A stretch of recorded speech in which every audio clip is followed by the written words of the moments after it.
In your own words, what is music therapy? A scientific application of music to achieve therapeutic aims. How much do we know about the human body?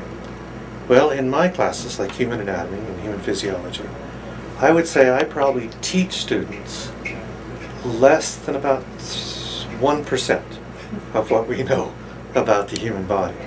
And they are surprised at that. But when they go off to their professional careers, they realize how much they weren't told here. And it's just like going up the steps of a stair. You start off very easily with the lower level stuff. They go in professional school and there's more. But even when you get done with professional school, I think most physicians, or therapists for that matter, would say that they know probably less than 10% of what's going on in the human body. There's a lot yet to be figured out and a lot to discover.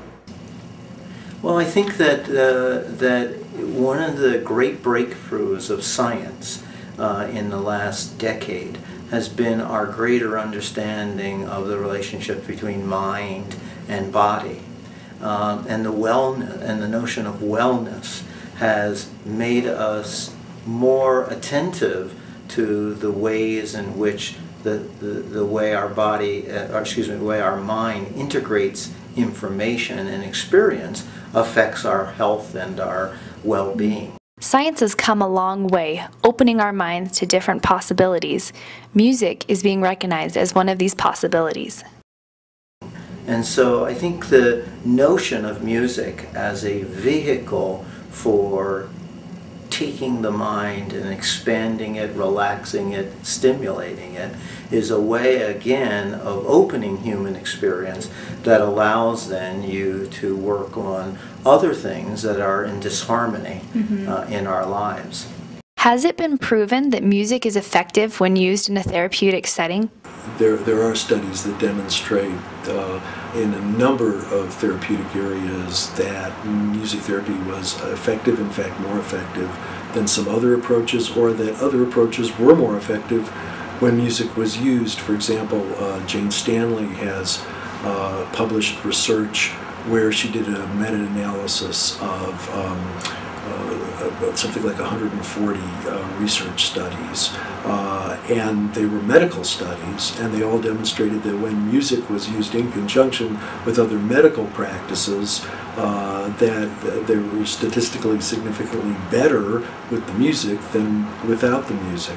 Maureen Hearns elaborates on ways music therapy is administered. There are 4 types of music experience. They're either in performing and recreating music, in composing music, improvising music, or in receiving music in the receptive and listening mode. And those are the 4 ways that it is basically administered. Recreation, composition, improvisation, and reception. We asked Maureen to expound on each one. Performing would be taking a musical selection, a piece that has been performed by someone else, and performing it for yourself. An example of composing would be where you create a song, as a therapist help a client create a song for themselves. Improvising is the extemporaneous and spontaneous creation of music.